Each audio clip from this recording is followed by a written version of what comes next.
Hello everyone. So today we'll understand the building blocks of our program. First we'll understand the keywords. Now these are the special words. So in every language some words have special meaning. In C++ we call these as the keywords. Okay, so let's start with a program. Open code blocks, file, new, file, C++ source, C++, let's call it key.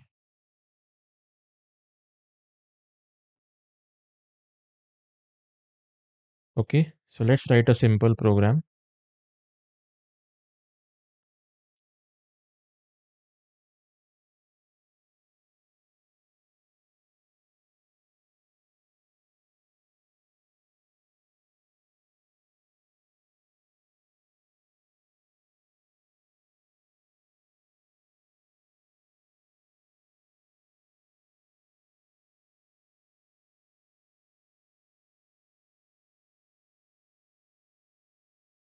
Okay, so now let's understand the concept of variables today.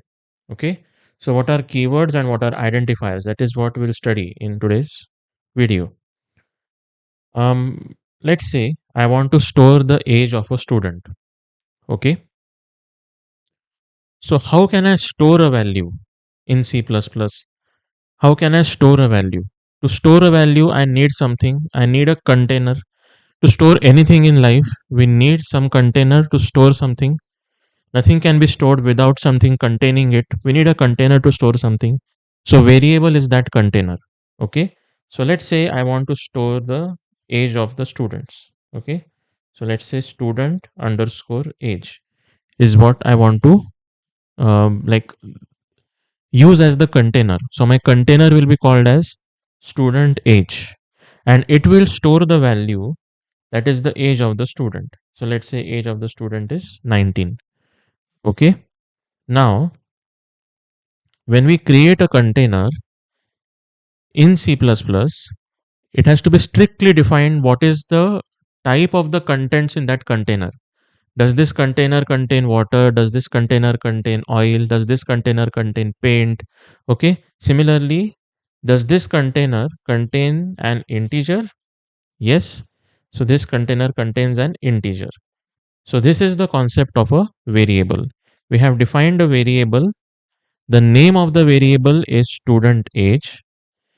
The contents of that variable are 19 and the type of that container is int. Okay. Now the technical name for the container is the variable and the technical name for the name of the container. The name of the container in this case is student age.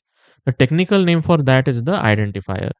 So that is the distinction between two types of words. Broadly, there are two types of words that we use in a C++ program. One are the keywords and other are the identifiers. Okay. So if we take a look at the program till this point, we have hash include. It is not an identifier. Include is not an identifier. What is it? It's a preprocessor directive, which we have discussed in the previous video. Then IOStream. IOStream is an identifier. IOStream is the name of the library, but it's technically not an identifier defined by us. Okay, it's something which is already there in our folder, which we have seen yesterday. If you have seen the video carefully, I had shown you where that folder is, and inside that there is the IOStream library, right? So that is there in our system already. Okay, then using, is it an identifier or keyword? It's a keyword. Okay, namespace is also a keyword. They are defined in C++, right? std std is not a keyword. It's a name of a folder. But have we named that folder as std? No. It's again a system defined folder, but it's an identifier. You cannot call it as a keyword, but it's a predefined identifier. You can say that the developers of the C++ language have created that folder called as standard or std. Okay, then int. Now int is a data type. Okay, just like you have different types of numbers in maths you have studied. There are integers, there are real numbers, there are natural numbers, there are whole numbers, and so on. So natural numbers, whole numbers, integers, like integer is a larger set, right? Superset of the whole numbers and natural numbers and everything. So all those integers are covered by the int data type. Then we have other data types also, like for example we can create float variable, and let's say we can store the marks. Let's say marks can be in decimal points also. Let's say marks obtained are 91.75, whatever. Okay, so these are real numbers. If you want to store real numbers, then you can use float. Of course, there are many other data types which we'll study in a upcoming video, like what are the data types provided by C++. Okay, so here float marks equal to 91.75. So int, float, these are all data types. Main is main an identifier or a keyword? It's an identifier. Is it a system defined identifier? No. But as per the rules of the language, as we had discussed yesterday, and as the question also was in yesterday's video, main is a function that has to be there in your program if it has to execute. It's the starting point of execution of the program. Okay. But strictly speaking, it's still an identifier, it's not a keyword. Okay. Your program must have a main function. You have to name it main only. Okay. MAIN, ऐसा ही spelling होना चाहिए, same case same spelling. That will be the starting point of execution of your program, but it's not a keyword. Okay. Then student age is, sorry, so main is not a keyword, it's an identifier, but it has to be named the same way, exact same main. Student age is an identifier, and here we have a freedom. We can name it anything. Instead of naming as student age, I can also name it as just age. Okay, that is fine. Your identifier should be named such that it's understandable for whoever is reading the program. See, you as a developer, when you write the program and you give that program to someone else, why would you give it to someone else? Because you're writing the program for someone else. Someone asks you to develop a program, write a program to develop an application for creating mark sheets for students. So once you write the application and once you deliver it to the college, let's say, so someone at the college will take care of that program. Now, when they are trying to understand that program and maintain that program, they should be able to understand what are the variables created, what do they mean, and all. So, whenever you're creating the variables, they should be named such that everyone can easily understand those names of the variables. The developers who will work on that program after you are done should also understand those variables. So that is the point. Okay, so these are identifiers. Age is an identifier, marks is an identifier, then 19 is the value. Okay, now always when you are writing this, there is an L value. What is an L value? This is on the left, okay, and this is on the right. So can you say something like, okay, I'll also show you something else today. This is called as a comment. Okay, so can I say something like 19 equal to age? Okay, and let's say I'll try to build this. It will show me an error. What is the error? L value required as left operand of the assignment. L value required as the left operand of the assignment. That means left operand. See, equal to is an operator. It has two operands. There is a left side operand. Operator has operands. If I say A plus B, right? So A plus B means A and B are operands. Okay. If I say C is equal to A plus B, that means A and B are operands. Operator is plus. Okay. So similarly here, in case of equal to, there are two operands. One is the L value, that is the value on the left hand side, and there is a value on the right hand side. Now 19 equal to age does not make sense, right? Because the direction of assignment is from right to left. Okay. So whatever is there on the right side of the equal to sign is evaluated, calculated, and after that calculation is done, it is assigned to whatever variable or L value in general is there on the left side. Okay. So this is also called as an L value. So that was concept that I wanted to introduce. And now, okay, if I run this, it will give me no error. Of course, no output as well. but no error as well. Okay. So now, can I write int over here? Again, it will give me something. It will give me an error. Build failed. Okay. The error is unqualified ID expected before the equal to token. That is, before equal to token, you expect an unqualified ID. That means an identifier. So why is it called as unqualified? So let's say there are some qualifiers to these data types. For example, short int has a smaller range than integers. We'll discuss the exact ranges and everything further. So this is a qualified data type. Okay. Now if I say short int equal to 19, okay, will this work? No, because you expect an unqualified identifier. So the identifier is age. So age is required. This is a qualified data type, but still you need an unqualified identifier. Okay.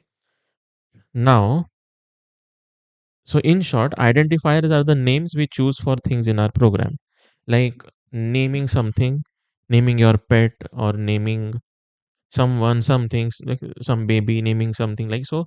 You give some name to the variables.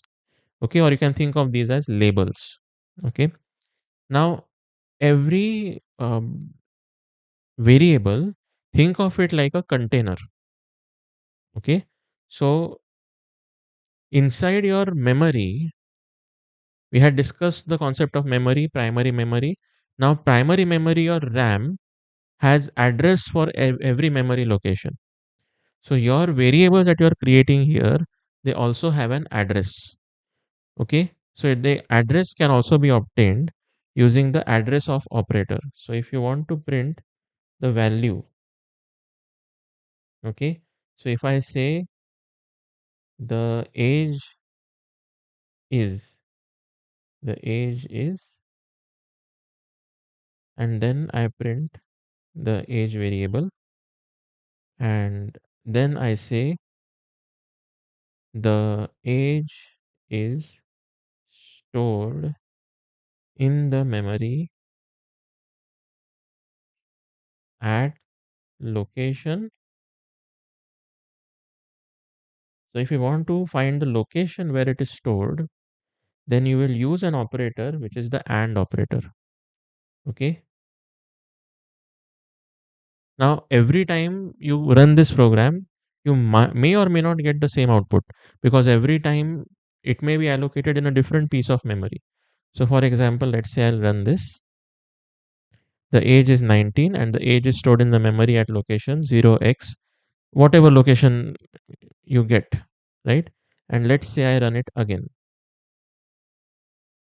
So, in this case, I may get the same location or I may get a different location every time, right? Okay. So, that is the concept of keywords, identifiers, and the concept of a variable. Okay. Now, there are some rules for naming the identifiers. Can you name an identifier something like this? Let's say I want to store the marks in different subjects, and let's say I assign the codes like these are the subjects, these are the marks in subject 1. Can you see how the color changed? 1 marks, the color changed. Basically, if we start with a number, it does not expect the word that we are writing to be an identifier. It instead expects it to be some value, to be some literal. Okay, the proper technical term.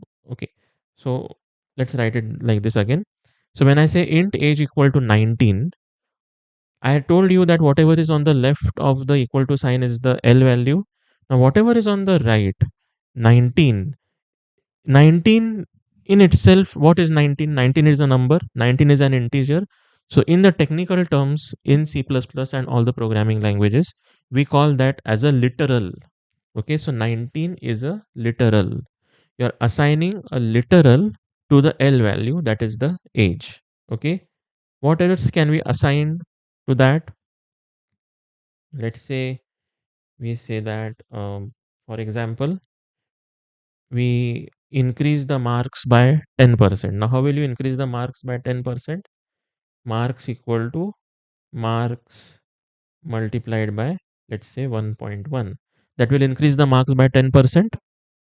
You can pause and think about it. Okay, so marks into 1.1 will increase the marks by 10%. So on the right side now you have an expression marks into 1.1, and now this value, whatever it will be calculated, which will be, let's say, 20.9. So this value will be stored in marks. Okay, and if I print the marks over here, the marks are, okay, and marks. Okay, marks. Wait a minute. Acha, 9. Sorry, so okay, so 91.75. I misspoke about 20.9. I considered this as marks. So okay, so the marks are 91.75, and you consider the 10% of this and add it to this. So the value that you get is, as you can see, 100.925. Right now, the point is, on the right side of this equal to sign of the assignment operator, this equal to sign is called as the assignment operator, right? Assignment operator. So today you can make a note of this, that we have studied the assignment operator, the equal to, that is the assignment operator, very well. So assignment operator has two operands. The left operand is the L value. L value can be a variable. Okay, and there is a value on the right hand side. What can be there on the right hand side? There can be either a literal like 19, or there can be a literal like 91.75. It is a floating point or real number, right? So it's also a literal. Or there can be an expression, so marks into 1.1. Okay, we'll study many more data types, and every data type has a certain um, literal format. So for example, strictly speaking, if you want to make a literal as a floating point literal, you suffix it with an f, you append an f at the end of it. Okay, so yeah, that's the point. Now I had named this as 1 marks. Can you see the change in the color? Now this thinks that this, because we have started it with a number, it feels like it's an identifier. Sorry, it's a value. Okay, not an identifier. So therefore the rule is, if I run this, I will get an error. Again, expected unqualified id before numeric constant, marks was not declared. Now here we had declared the marks first. Now because of writing 1 marks, now marks is not declared. That is another error that we are getting. And 1 marks, now in short, what I can say is, the variable name cannot start, the identifier cannot start with 1. And this is not just for the variable name, it's for, let's say, function name and any other types of identifier that will create. In future you will study about classes, so class name, structure name, whatever you are creating in C++ as an identifier, that identifier cannot start with a number. That is one rule. Another rule is, it cannot have any other special symbol. Okay, for example, marks at the rate 1. If I say marks at the rate 1, it will think of it like there is a stray at the rate symbol in program. If I run this, I get this error, stray at the rate in the program. So it will consider it like a stray character. You cannot use it. Okay, can I say marks into 1?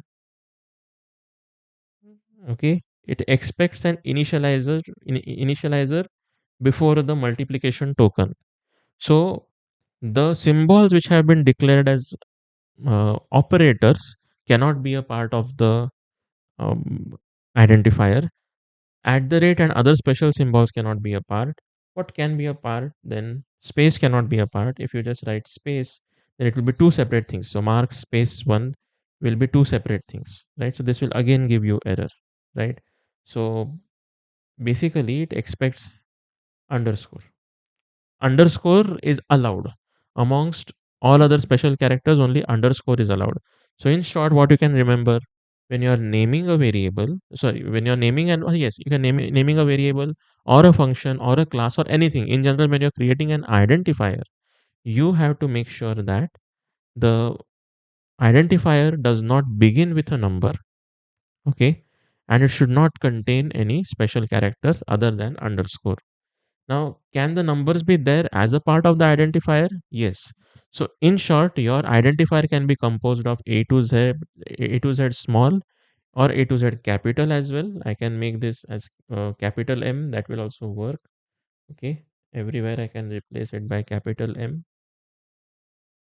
So you can use capital letters. Okay, so capital A to Z, small a to Z, everything is allowed. Okay, if I run this, okay, I'll have to change capital over here as well. And if I run this, okay, it works. So capital A to Z is allowed, and like uppercase A to Z is allowed. Capital letters are called uppercase, and then lowercase A to Z is also allowed, and 0 to 9 is allowed, and underscore is allowed. So these are the only things that can be there in your identifiers. Additionally, it cannot start with a number. Can it start with an underscore? Let's say underscore marks.